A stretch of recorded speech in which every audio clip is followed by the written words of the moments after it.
Հայաստանի Հանրապետության Պաշտպանության նախարարության երկու տարբեր զորամասերում համապատասխան ծառայության պետի պաշտոնը զբաղեցրած անձը օգտագործելով իր ծառայողական լիազորությունները 2024 թվականի ընթացքում կատարել է ընդհանուր շուրջ 160 միլիոն դրամ արժողությամբ ջերմատեսիլ սարքերի հափշտակություն։ Հակակոռուպցիոն կոմիտեից հայտնել են, որ մասնավորապես նախաքննությամբ պարզվել է, որ Պաշտպանության նախարարության վերը նշված պաշտոնատար անձը հափշտակել է փաստացի իր տիրապետմանը հանձնված եւ զորամասերի պահեստներում պահվող առանձնապես խոշոր չափերի շուրջ 160 միլիոն ՀՀ դրամ արժողությամբ 37 միավոր տարբեր մոդելների ջերմատեսիլ նշանոցներ, որոնցից յուրաքանչյուրն իր արժեքից շուրջ 10 անգամ ցածր գնով 50-ից 450 հազար ՀՀ դրամով վաճառել է Երևանի բնակչին։ Բացի այդ, պարզվել է, որ հիշյալ պաշտոնատար անձը կազմել է ջերմատեսիլ սարքը հանձնած լինելու վերաբերյալ կեղծ տեղեկություններ ներառող պաշտոնական փաստաթղթեր։ Առանձնապես խոշոր չափերով վստահված գույքի հափշտակության եւ պաշտոնական կեղծի կատարելու համար Պաշտպանության նախարարության պաշտոնատար անձին մեղադրանք է ներկայացվել քրեական օրենսգրքի 256-րդ հոդվածի 3-րդ մասի 3-րդ կետով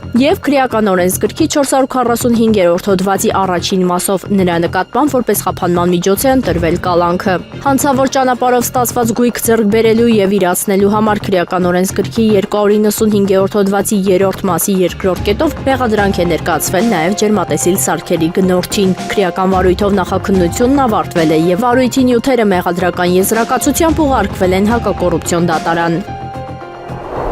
Արցախի շրջաններում կրկին հրդեհներ են։ Ադրբեջանական լրատվամիջոցների հաղորդմամբ հրդեհներ են բռնկվել Վարանդայի եւ Ջրականի շրջաններում։ Նշվում է, որ թփուտների տարածքում բռնկված հրդեհը քամու պատճառով տարածվել է։ Դեպքի վայր են ուղարկվել արտակարգ իրավիճակների նախարարության հրշեջ խմբեր, հրդեհաշիջման աշխատանքները շարունակվում են։ Հաղորդվում է, որ ոստիկանության աշխատակիցները ձերբակալել են Չոջուկ Մարջանլի գյուղում հրդեհ առաջացնելու մեջ կասկածվող տղամարդու ներքին գործերի նախարարության տարածաշրջանային մամուլի ծառայության տվյալներով հետաքննությունը պարզել է, որ հրդեհը բռնկվել է 1960 թվականին ծնված Աբասովի գործողությունների հետևանքով։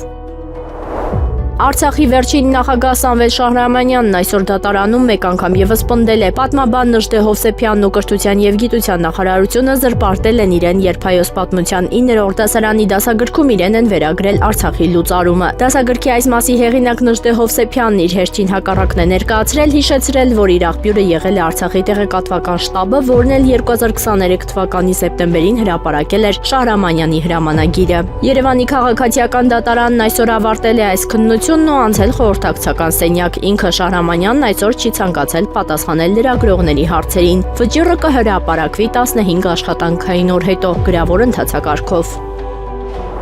ԱՄՆ փոխնախագահ Ջեյ Դի Վենսը Fox News-ի եթերում բացատրել է ԱՄՆ նախագահ Դոնալդ Թրամփի ագահությունը։ Նա ասել է, որ Սպիտակ տան գործող նախագահը այսպես է վարվում, քանի որ հոգ է տանում իր երկրի ժողովրդի մասին եւ պաշտպանում Միացյալ Նահանգների շահերը։ Վենսը ընդգծել է, որ Միացյալ Նահանգներին հենց այսպիսի նախագահ է պետք։ Քաղաքական գործիչը կարծում է, որ հենց այսպիսի վարքագիծ է սպասվում ամերիկացի առաջնորդից։ Նա ագահ է Ամերիկայի շահերը պաշտպանելու հարցում։ Մեզ անհրաժեշտ է մեկը, ով ագահ է ամերիկյան ժողովրդի բարեկեցության համար, ասել է փոխնախագահը։ ԱՄՆ-ի կողմից քննադատության ֆոնին Եվրոպական հանձնաժողովի նախագահ Ուրսուլա ֆոն դեր Լեյենը խոստովանել է, որ Եվրոպական միությունը առաջացել է հակամարտությունից։ Նա նշել է, որ միությունը կատարյալ կառույց չէ, բայց դա խոսում է, որ համագործակցությունը գերակշռում է բախմանը, իսկ իրավունքը ուժին։ Վերջինս հավելել է, որ այս սկզբունքները վերաբերում են ոչ միայն Եվրամիությանը, այլև Գրենլանդիային։ Եվրամիությունը ծաղրում է վրաց ժողովրդին, երբ պնդում է, որ Ուկրաինան եւ Մոլդովան առաջ են Վրաստանից, ԵՄ անդամակցության ճանապարհին։ Այս մասին հայտարարել է Վրաստանի խորհրդարանի խոսնակ Շալվա Պապուաշվիլին։ Վրաց ժողովրդին ծաղրում են, երբ նրանք ասում են, որ Ուկրաինան եւ Մոլդովան օբյեկտիվորեն առաջ են Վրաստանից, ասել է Վրաստանի խորհրդարանի խոսնակը։ Պապուաշվիլին ընդգծել է, որ Մոլդովան եւ Ուկրաինան առաջ են Վրաստանից միայն Բրյուսելի բյուրոկրատիային ընդունելով։ Նրանք ընդունում են նրանց, քանի որ կատարում են չընտրված բյուրոկրատների կողմից իրենց տրված բոլոր առաջադրանքները, նշել է Պապուաշվիլին։ Մեծ Բրիտանիան ավելի շատ, քան արևմտյան մյուս պետությունները ձգտում է վնասել Ռուսաստանին արդեն 170 տարի, բայց նա սահմանափակ ռեսուրսներ ունի։ Նման կարծիք է հայտնել ԱՄՆ կենտրոնական հետախուզական վարչության նախկին աշխատակից Լարի Ջոնսոնը։ Բրիտանացիները առավել մտահոգված են Ռուսաստանի զսպման հարցով։ Սակայն նրանք սահմանափակ հնարավորություններ ունեն, նշել է ԿՀՎ նախկին աշխատակիցը։ Վերջինս վստահ է, որ բրիտանացիները կարող են կոշտ լինել, բայց նրանց ուժերը չեն բավականացնի հակամարտության ընթացքը հօգուտ Ուկրաինայի փոխելու համար։ Ջոնսոնի կարծիքով Ուկրաինան բացարձակապես ոչ մի շանս չունի հաղթելու։ Բացի այդ, նա վստահ է, որ բրիտանացիները շարունակում են օգնել Ուկրաինային զենքի մատակարարմամբ եւ ֆինանսավորմամբ, միայն այն պատճառով, որ Արևմուտքը համոզվել է, որ ինքը Ռուսաստանում տեղեկատվության հուսալի աղբյուրներ չունի։ Թուրքիա հետազոտող եւ հրապարակախոս Օզան Ֆերհատան հայտարարել է, որ ուկրաինացիները կարող են փորձել տապալել նախագահ Վոլոդիմիր Զելենսկուն, քանի որ նա Ուկրաինան հանձնել է իմպերիալիզմին։ Նրա խոսքով, եթե Կիևը չխզեր դիվանագիտական հարաբերությունները Մոսկվայի հետ, ապա կհաղթեր։ Ես չեմ զարմանա, եթե ուկրաինացի ժողովուրդը հեղաշրջում կազմակերպի Զելենսկու դեմ եւ պատասխան պահանջի, ասել է վերլուծաբանը։ Հայաստանի Հանրապետության վարչապետին սպասարկող տրանսպորտային միջոցի գործող 001 ՍՍ համարանիշը նախատեսվում է փոխարինել ընդամենը մեկ նիշով, մեկով ու ՀՀ դրոշով։ Փաշինյանն իրեն սպասարկող մեքենայի համարը փոխում է, որովհետև հայերեն ՍՍ-ն արձանագրվել է որպես Սերժ Սարգսյանի անվան տառեր։ Նիկոլ Փաշինյանն այսօր լրագրողների հետ զրույցում ասել է, թե պետական որոշակի ատրիբուտներ կան, որ պարտավոր են փոխել։ Դա պահելը մեր անձնական կմահաճույքի հարց չէ, այլ պետական արարողակարգերի հարց է, ասել է նա։ Ըստ Փաշինյանի, մեքենայի համարը փոխել են, որովհետև գործող համարանիշի վրա գրվող հայերեն ՍՍ-ն արձանագրվել է որպես Սերժ Սարգսյանի անվան տառեր։ Իսկ մենք կարծում ենք, որ համարանիշը չպետք է որևէ մեկի անվանատառը կրի, այսինքն հիմա ես էլ չպետք է գրեմ ՆՓ001, ընդգծել է Փաշինյանը։ Ցանկացողների կոալիցիայի ծրագրում հակամարտության դադարեցման ակնարկ անգամ չկա։ Այս մասին հայտարարել է ՌԴԱԳՆ հատուկ հանձնարարություններով դեսպան Ռոդիոն Միրոշնիկը։ Նրանց հնչեցրած ծրագրերը հակամարտության դադարեցման ակնարկ անգամ չեն պարունակում։ Կոալիցիայի հիմնական գաղափարն է պահպանել Կիևի ռեժիմը որպես վարձկան պետություն, քանի դեռ չի սպառվել նրա հիմնական ռեսուրսը, ասել է դիվանագետը։ Միրոշնիկը նշել է, որ Կիևն ի վիճակի չէ ինքնուրույն պահել ոչ 800 հազարանոց ռազմական կազմավորումները, ոչ էլ ապահովել նրանց սպառազինությունը։ ԱՄՆ պետքարտուղար Մարկո Ռուբիոն խոստացել է ամերիկյան զորքեր չմտցնել Գրենլանդիա։ Այս մասին հայտարարել է Ֆրանսիայի ագնախարար Ժան-Նոել Բարոն։ Բարոյի խոսքով Ռուբիոյի հետ զրույցում վերջինս բացառել է Գրենլանդիա ռազմական ներխուժումը։ Ես հեռախոսազրույց եմ ունեցել պետքարտուղարի, ամերիկյան դիվանագիտության ղեկավարի հետ, որը հաստատել է, որ դա ԱՄՆ-ի ընտրած կուրսը չէ, հայտնել է Ֆրանսիայի արտգործնախարարը։ Բարոնն ընդգծել է, որ ՆԱՏՕ-ի մի երկրի հարձակումը մյուսի վրա իմաստ չունի, քանզի դա կհակասի ԱՄՆ-ի շահերին։ Ֆրանսիայի ԱԳՆ նախարարն ամփոփել է, որ Գրենլանդիան եվրոպական տարածք է եւ այդպես էլ կմնա։ Դանիան չկարողացավ հաղթահարել Գրենլանդիայի պաշտպանությունը։ Նման եզրակացության է եկել ԱՄՆ փոխնախագահ Ջեյ Դի Վենսը Fox News-ին տված հարցազրույցում։ Հարցրեք ինքներդ ձեզ, արդյոք եվրոպացիներն ու դանիացիները արել են այն ամենը, ինչ անհրաժեշտ է Գրենլանդիայի պաշտպանությունը ապահովելու համար, որպեսզի այն շարունակի ծառայել որպես համաշխարհային անվտանգության եւ հակահրթիռային պաշտպանության համակարգի հենարան, հարցրել է քաղաքական գործիչը։ Վենսի խոսքով պատասխանն ակնհայտ է՝ ոչ։ Նա նաեւ նշել է, որ կղզին կարևոր նշանակություն ունի ԱՄՆ ազգային անվտանգության եւ հակահրթիռային պաշտպանության համակարգի աշխատանքի համար։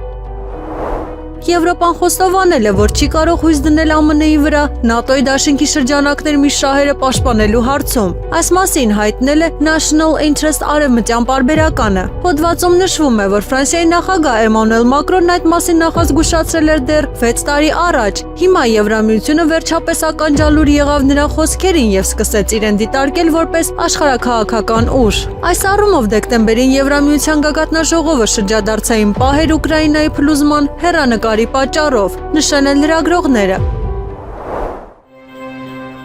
Շնորհակալություն Եվրոմեդիայի ղեկավարությանը այս գեղեցիկ տոնի համար։ Տոն, որ երջանկություն է պարգևում մարդուն։ Քիչ առաջ ինձ տրվեց հայ երգի լեգենդ, այդպես են ասում։ Չգիտեմ հավատամ թե ոչ, բայց իմ 64 տարիների աշխատանքը ինձ ստիպում էր իսկապես հավատալ։ Ես չեմ կարող մոռանալ այս երեկոն։ Իսկ հիմա քեզ, սիրելի հեռուստադիտող, շնորհավորում եմ քո նոր տարին, նոր տարի, նոր ակնկալիքներ, նոր երջանկություն, նոր դռներ, խաղաղ երկինք առաջին հերթին, տաք ձմեռ եւ գարնան բույր։ Ես ուզում եմ, որ երջանիկ դիմավորեք այդ տարին, որովհետև այս տարին շատ որոշիչ տարի է լինելու, հատկապես հայի համար, մեր տարին է, երջանիկ լինենք, ուրախ լինենք եւ ասենք մեկս մյուսին, ողջ լինես, երջանիկ ես, որ դիմավորում ես 2026 թվականը։ Ես բաժակ չկա ձեռքիս, բայց հոգիս արդեն հասուն գինի եմ, որ պահանջում է յուրաքանչյուրիդ, բարձրացնել բաժակ եւ մեկը մյուսին ասել, ողջ լինես, առողջ լինես, երջանիկ լինես, հպարտ լինես, որ հայ ես եւ բնակիչն ես Հայաստանի Հանրապետության։ Շնորհավոր նոր տարիդ։ Գերմանիայի կանցլեր Ֆրիդրիխ Մերցը սպառնում է Ռուսաստանին, բայց նույնիսկ դիվանագիտական բանակցություններ չի վարում Ուկրաինայում ռազմական գործողությունը դադարեցնելու վերաբերյալ։ Նման տեսակետ է հայտնել Նորվեգիայի հարավ-արևելյան համալսարանի պրոֆեսոր Գլեն Դիզենը։ Նա Մերցին քննադատել է նման հայտարարությունների համար, նշելով, որ նման ընկերների հետ թշնամիներ էլ պետք չեն։ Գերմանիան դիվանագիտական բանակցություններ չի վարում Ռուսաստանի հետ պատերազմը դադարեցնելու վերաբերյալ եւ սպառնում է պատերազմից հետո զորքեր ուղարկել Ուկրաինա, ինչը խոչընդոտում է ցանկացած խաղաղ համաձայնագրի կնքմանը, հայտարարել է Դիզենը։ Ադրբեջանից Հայաստան մի քանի հազար տոննա բենզինի նոր խմբաքանակ է գալիս, որը ներկրում են նույն ընկերությունները, ինչ նախորդ անգամ։ Այս մասին լրագրողների հետ զրույցում ասել է էկոնոմիկայի նախարար Գևորգ Պապոյանը։ Նորությունն այն է, որ միայն պրեմիում չի գալիս, այլ նաև ռեգուլյար ու դիզել է գալիս ու նախնական գնահատականներով շուկայականից մինչև 80 դրամ էժան։ Ներկրումն Ադրբեջանից արդեն ռելսերի մեջ է մտել եւ մենք այլևս այդ հարցով չենք զբաղվում։ Ըստ էության բերված բենզինը մի քանի օրում սպառվեց, այսինքն մեծ պահանջարկ կա, ասել է Պապոյանը։ Ինչ վերաբերում է մյուս ընկերությունների էժան բենզին ներկրելու հնարավորություններին, Պապոյանը նշել է. Ես որևէ մեկին չեմ ընտրել, որևէ մեկին ընտրելու հնարավորություն չունեմ, եթե ընտրելու լինեի, բոլորին կընտրեի։ Պետք է մյուսներն էլ գնան բանակցեն կամ իրենց մատակարարների հետ, կամ այդ ընկերության հետ, որպեսզի կարողանան էժան բենզին բերել, որից շահողը մեր քաղաքացիներն են։ Նշենք, որ ադրբեջանական բենզինը ներկրել են Shisha World եւ Mega Trade ՍՊԸ-ները։ ՀՀԿ-ական նախկին падգամավոր խոշոր գործարար Սամվել Ալեքսանյանի դուստրը Ասղիկ Ալեքսանյանը մեկ ամսվա ընթացքում կառավարությունից երկրորդ անգամ է արտոնություն ստանում։ Կառավարության որոշմամբ 2 միլիարդ դրամ մաքսատուրքից ազատվելու արտոնություն է տրամադրվել գործարարի ընտանիքին պատկանող ծխախոտի արտադրությամբ զբաղվող Lex Tobacco Company ՍՊԸ-ի կողմից ներմուծվող հումքի համար։ Նախատեսվում է իրականացնել 32.4 միլիարդ դրամի ներդրում հումքի ձեռքբերման համար եւ 4.3 միլիարդ դրամի կապիտալ ներդրում։ Մաքսատուրքից ազատման արտոնությունը գնահատվում է 2 միլիարդ դրամ։ Ընկերությունն ունի 258 աշխատատեղ, 311,000 դրամ միջին ամսական աշխատավարձով, մինչև 2028 թվականը նախատեսվում է աշխատատեղերի թիվը հասցնել մինչև 333-ի, 390,000 դրամ միջին ամսական աշխատավարձով։ Կառավարությունը դեկտեմբերի 13-ին արտոնություն էր տվել Ալեքսանյանների մեկ այլ ընկերության Alex Textile-ին, որով ընկերությունն ազատվել էր 109 միլիոն դրամի մաքսատուրք վճարելու պարտավորությունից։ Նիկոլ Փաշինյանն անդրադարձել է եկեղեցին իբրև թե նորոգելու իրենց կողմից իրականացված գործողություններին։ Նա նշել է, որ իրենց խնդիրն է վերականգնել ժողովրդի եւ եկեղեցու կապը։ Ես կարծում եմ, որ պառակտումը վաղուց է տեղի ունեցել, որովհետեւ Հայաստանի ժողովուրդը ըստ էության հեռացված է եկեղեցուց եւ Հայաստանի ժողովուրդը ավելի ու ավելի պակաս կապ ունի իր եկեղեցու հետ, որովհետեւ եկեղեցու վերնախավի գործելակերպը հենց ժողովրդին եկեղեցին մեկուսացնելն է ժողովրդից, բայց եկեղեցին առաջին հերթին ժողովրդի եկեղեցին է, ժողովրդի համար է եկեղեցին։ Եվ մենք երբ որ տեսնում ենք, հիմա ասում եք ընդհակառակը, այս process-ը մարդկանց ավելի շատ է տանում պատարակների, նույնիսկ ընդդիմադիր գործիչները խորան են բարձանում, պատարակի են մասնակցում, սարկավակ են դառնում եւ այլն եւ այդպես շարունակ։ Մեր խնդիրն է վերականգնել ժողովրդի եւ եկեղեցու միասնությունը, ինչ վերաբերվում է Սուրբ Ծննդյան ուխտերթին ես կարծում եմ, որ այն բավական մարդաշատ էր, այնտեղ կային պետական պաշտոնյաներ, այնտեղ կային քաղաքացիներ, այնտեղ կային ինձ քանի հոգի զոհվածի մայրեր են մոտեցել այդ երթի ժամանակ, իրենք պետական պաշտոնյա չէին, մարզերի բնակիչներ են մոտեցել, մարդիկ կային արտերկրից էին եկել, որ այդ երթին մասնակցել, իրանք պետական պաշտոնյա չէին։ Այդտենց որ նայենք, ես մասնակցել եմ, պետական պաշտոնյա եմ, Օրինակ կառավարության անդամներ եղել են, որ մասնակցել են, պետական պաշտոնյա են, բայց բազմաթիվ, այսինքն վարչապետը հրավիրում է երթ եւ պետական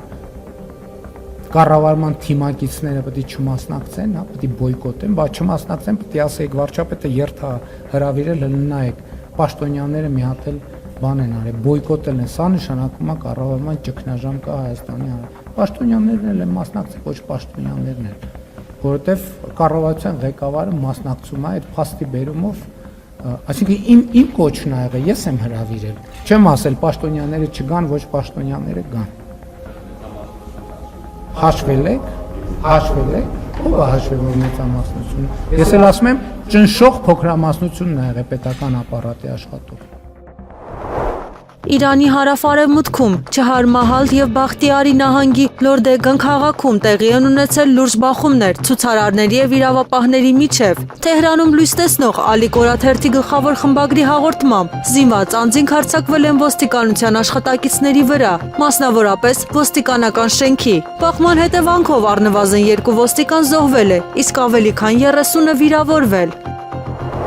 Ամերիկյան ուժերը կալանավորել են Մարիներա լցանավը բաց ծովում, որևէ այլ պետության տարածքային ջրերից դուրս։ Նավի հետ կապը կորել է, հայտնել է Ռուսաստանի տրանսպորտի նախարարությունը։ 1982 թվականի ՄԱԿ-ի ծովային իրավունքի մասին կոնվենցիայի համաձայն բաց ծովի ջրերում գործում է նավարկության ազատություն, եւ ոչ մի պետություն իրավունք չունի ուժ կիրառել այլ պետությունների իրավասության ներքո պատշաճ կերպով գրանցված նավերի նկատմամբ, հայտարարել է նախարարությունը։ Վերջինս հավելել է, որ 2025 թվականի դեկտեմբերի 24-ին Մարիներան ստացել է Ռուսաստանի պետական դրոշը բարձրացնելու ժամանակավոր թույլտվություն։ Այս ընթացակարգը կատարվել է միջազգային իրավունքի խիստ պահպանմամբ։ Ռուսաստանի Դաշնության արտաքին գործերի նախարարությունը իր հերթին հայտարարել է, որ Ռուսաստանը պահանջում է, որ Միացյալ Նահանգները ապահովի Մարիներա նավի վրա գտնվող Ռուսաստանի քաղաքացիների նկատմամբ մարդասիրական ու արժանապատիվ վերաբերմունքը եւ հարգի նրանց իրավունքներն ու շահերը։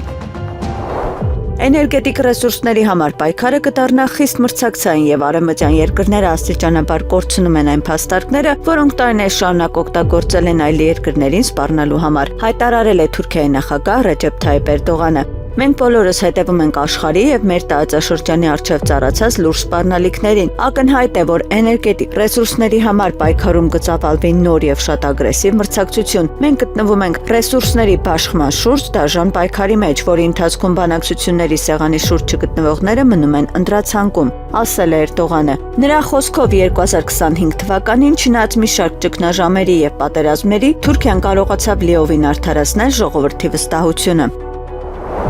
Եկեղեցու դեմ շարժումը Նիկոլ Փաշինյանն անձամբ է համակարգում։ Այս մասին Եվրամեդիա 24-ի տաղավարում հարցազրույցի ժամանակ ասել է Հայաստան խմբակցության պատգամավոր Գառնիկ Դանիելյանը։ Նրա խոսքով սահմանադրության 17-րդ կետն ասում է. պետությունն անջատ է եկեղեցուց եւ իրավունք չունի խառնվելու։ Հերթական քրեական հոդվածը շալակեց եւ գիտեք, որ ըստ այդ հոդվածի տուգանքից մինչև ազատությունից զրկելու մինչև 1 տարվա ազատազրկում է սպառնում կրոնական կազմակերպությունների գործերին միջամտելու։ Սա ուղիղ միջամտություն է եւ հաշվի առնելով նախորդիվ բոլոր այն հայտարարությունները, որ կային, ուղղորդումներ աղած էին, որ ԱԱԾ-ն գնա եւ այսպես ասած հորդորի պատարագի զեղչման, այլ հակաիրավական գործունեության, գիտեք, որ Թալինում հայտնի իրադարձությունները տեղի ունեցան։ Կառավարությունն իր այսօրվա հունվարի 8-ին իստուն գերակա ոլորտում իրականացվող ներդրումային ծրագրի շրջանակներում մաքսատուրքից ազատել է Ջերմուկ գրուպ ՓՀԱԳ բաժնետիրական ընկերությանը։ Այս ընկերության կողմից ներմուծվող ապրանքները նախատեսվում է օգտագործել վերջինիս կողմից թողարկված արտադրանքը տեղափոխելու նպատակով։ Ընկերությունը հիմնադրվել է 1996 թվականին։ Ներդրումային ծրագրի շրջանակներում նախատեսվում է իրականացնել 224.4 միլիոն դրամի ներդրում հիմնական միջոցների ձեռքբերման համար։ Ներկայումս արկա է 558 աշխատատեղ, 577,000 դրամ միջին ամսական աշխատավարձով։ Նախատեսվում է ներդրումային ծրագրի շրջանակներում աշխատատեղերի թիվը հասցնել մինչև 565-ի 580,000 դրամ միջին ամսական աշխատավարձով։ Արտոնություն ստանալու համար ներկայացված ապրանքների արժեքը կազմում է 224.4 միլիոն դրամ, մաքսատուրքից ազատման արտոնությունը գնահատվում է 18 միլիոն դրամ։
Պահապան մրցանակը կտրամադրենք մի մարդու, որի անունը անբաժան է Կոմիտասի երաժշտական ժառանգության պահպանման, արժևորման եւ կենդանի փոխանցման գործում։ Էդուարդ Թադևոսյանի համար Կոմիտասը կոմպոզիտոր է եւ ազգային ինքնության հիմք։ Նրա հետևողական աշխատանքի շնորհիվ Կոմիտասի երաժշտությունը չի մնացել արխիվներում, այլ շարունակել է ապրել բեմում։ Այսօր մենք արժևորում ենք մի մարդու, ով իր ողջ ստեղծագործական ճանապարհով ծառայել է հայ արվեստին, պահելով, պահպանելով եւ փոխանցելով այն որպես ազգային արժեք։ Բեմ ենք հրավիրում Կոմիտասի Լարային Քարյակի հիմնադիր եւ ղեկավար հայ արվեստի պահապան մրցանակին արժանացած Էդուարդ Թադևոսյանին։ Հայ արվեստի պահապան։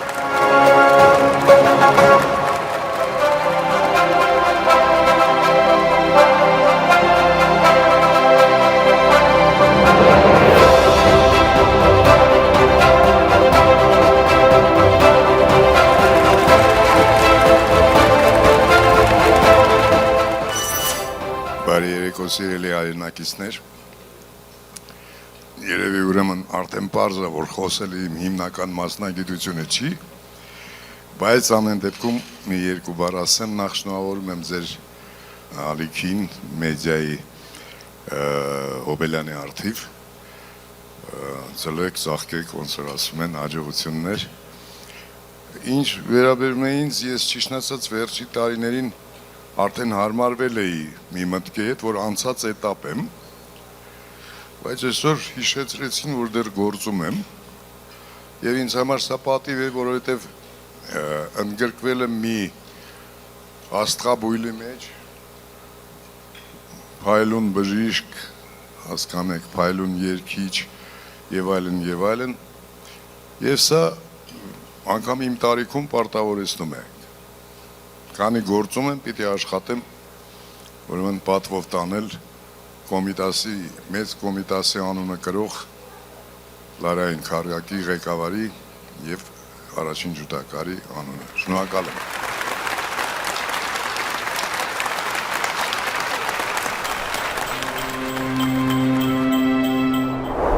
2026 թվականի ընթացքում Հայաստանում կհայտարարվեն պահեստազորի առաջին խմբի առաջին եւ երկրորդ կարգերում հաշվառված շարքային ենթասպայական եւ սպայական կազմերի պահեստազորայինների վարժական հավաքներ։ Պաշտպանության նախարարությունը ներկայացրել է, թե երբ են հայտարարվում վարժական հավաքներ։ 2026 թվականի փետրվարի 3-ից մինչև ապրիլի 10-ը ներառյալ, 2026 թվականի մարտի 31-ից մինչև հունիսի 19-ը ներառյալ, ապրիլի 15-ից մինչև հուլիսի 15-ը ներառյալ, հունիսի 9-ից մինչև օգոստոսի օգոստոսի 14-ը ներառյալ, օգոստոսի 4-ից մինչև հոկտեմբերի 9-ը ներառյալ, սեպտեմբերի 15-ից մինչև դեկտեմբերի 15-ը ներառյալ, սեպտեմբերի 29-ից մինչև նոյեմբերի 20-ը ներառյալ։ Վարժական հավաքները հայտարարվում են պահեստազորայինների ռազմական ունակությունների կատարելագործման, մասնագիտական վերապատրաստման եւ պատրաստման, բարձրագույն կրթություն ունեցող ենթասպայական կազմից պահեստազորի սպաների պատրաստման, մարտական հերթապահության ներգրավման նպատակով։ Հայտարարված վարժական հավաքների ընթացքում յուրաքանչյուր քաղաքացի ներգրավում է ոչ ավելի քան 25 օրացույցային օր ժամկետով։ Տրամփի վարչակազմը քննարկում է Գրենլանդիայի անեքսիայի մի քանի տարբերակ, այդ թվում ռազմական գործողություններ։ Այս մասին հայտնում է CNN-ը հղումանելով Սպիտակ տան մամուլի քարտուղար Քերոլայն Լևիթին։ Նա հիշեցրել է, որ Թրամփը հստակեցրել է Գրենլանդիայի ձեռքբերումը ԱՄՆ ազգային անվտանգության առաջնահերթությունն է եւ կենսական նշանակություն ունի արկտիկական տարածաշրջանում հակառակորդներին զսպելու համար։ Նախագահը եւ նրա թիմը քննարկում են այս կարևոր արտաքին քաղաքականության նպատակին հասնելու մի շարք տարբերակներ եւ իհարկե ԱՄՆ զինված ուժերի օգտագործումը միշտ էլ գլխավոր հրամանատարի համար հասանելի տարբերակ է, ասել է Լևիթը։ Ռուսաստանի նախագահ Վլադիմիր Պուտինը չինական լրատվամիջոցների ՆԱՏՕ-ի երկրներից անսպասելիորեն լավ լուր են ստացել, այս մասին հայտնել է Սոհուն։ Հեղինակները այս գնահատականը վերագրում են Լեհաստանի նախագահ Կարոլ Նավոցկիի վերջին հայտարարություններին, ով իր երկրի համար սպառնալիքները նշել է ոչ թե արևելքից, այլ արևմուտքից։ Չինացի լրագրողները նշել են, որ ՆԱՏՕ-ի պաշտպանության առաջնագծում գտնվող Վարշավան անսպասելիորեն իր ուշադրությունը կենտրոնացրել է իր ավանդական արևելյան վեկտորից դեպի դաշնակիցները։ Քննարկումը սկսվել է Նավրոցկիի հայտարարությունից, որ Լեհաստանի համար հիմնական սպառնալիքը գալիս է արևմուտքից, ինչպես նաև նրա պատրաստակամությունից առաջնահերթություն տալ իր արևմտյան սահմանների պաշտպանությանը։ Սա ըստ աղբյուրի ընկալվել է որպես Գերմանիայի գործողություններից դժգոհության ակնարկ։ Նման հայտարարությունը Բեռլինում սուր արձագանք են առաջացրել, որին հաջորդել է Վարշավայի եւ Լեհաստանի առաջնորդի քննադատությունը։ Մեծ Բրիտանիայի վարչապետ Քեյր Սթարմերը հայտարարել է Ուկրաինայի շուրջ բանակցություններում զգալի առաջընթացի մասին, սակայն նշել է, որ դեռևս ամենադժվար քայլերն առջևում են։ Մենք ավելի մոտ ենք խաղաղության հասնելուն, քան երբևէ, սակայն ամենադժվար քայլերը դեռ առջևում են, ասել է Սթարմերը։ Մեծ Բրիտանիայի վարչապետը կրկին մեղադրել է Ռուսաստանին հակամարտությունը խաղաղ ճանապարհով լուծելու ցանկության մեջ։ Նա պնդել է, որ սա իր ասացի հակառակն է, քանի որ Մոսկվան շարունակում է սարսափելի հարվածներ հասցնել հանրապետությանը։ Նա խոստացել է շարունակել ճնշումը Ռուսաստանի վրա եւ աջակցել Ուկրաինային։ Եղանակը առաջիկա օրերին Երևան քաղաքում հունվարի 8-ին 9-ի գիշերը 10-ի ցերեկը 11-ից 12-ին սպասվում է առանց տեղումների եղանակ։ Հունվարի 9-ի ցերեկը 10-ի գիշերը եւ առավոտյան սպասվում է ձյուն։ Հանրապետության տարածքում հունվարի 8-ին 11-ից 12-ին սպասվում է առանց տեղումների եղանակ։ Հունվարի 9-ից 10-ին առանձին շրջաններում սպասվում է ձյուն։ Քամին հյուսիսարևմտյան 2-ից 5 մետր վարկյան։ Հունվարի 9-ին 11-ից 12-ին առանձին վայրերում սպասվում է քամուշ գնացում 17-ից 20 մետր վարկյան արագությամբ։ Օդի ջերմաստիճանը հունվարի 7-ից 9-ի ցերեկը կբարձրանա 3-ից 5, հունվարի 9-ից 10-ի գիշերը 14-ից 18, Լոռիում, Տավուշում եւ Սյունիքում 2-ից 4 աստիճանով։